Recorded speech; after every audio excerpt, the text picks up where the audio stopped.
Hey there! Today we are going to tell you how you can set up lead scoring inside HubSpot. To do this, firstly click on the settings icon. Once you have done so, on the left side in data management, click on properties. In the properties, search for score. You see something called as HubSpot score over here. Click on edit.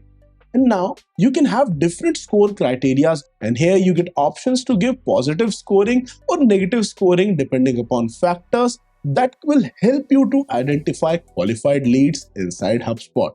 So let's add some criteria over here. Click on add criteria. Depending upon activity properties, we can add something. So maybe if the call duration is greater than 60 seconds, we might want to give a score of +10. So let's set this and we'll apply this filter. So if the call duration is greater than 1 minute, so that person would be given a +10 score. In the negative criteria, we can similarly go to activity properties, search for call duration, and if it's less than 30 seconds, we can assign a value of -10 score over here.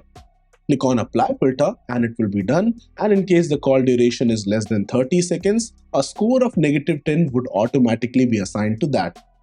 You can also add more criteria depending upon more activity properties. So for example, if the attached video that you have sent is opened, you can assign them a score of maybe another +10. You can set this and apply this filter. Similarly, you can have a negative criteria. So if the attached video is not opened up, you can set it to a value of -10.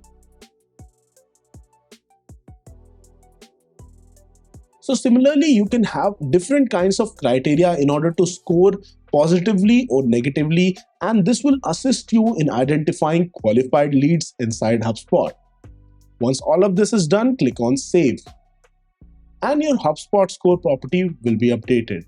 So guys, I hope you learned how you can set up lead scoring inside HubSpot. In case you are running into some issues or your car is stuck along the way, you can reach out to us via the comments below, and you can always book a one-on-one consultation call via the QR code on the screen in front of you. I'll see you guys soon in the next video.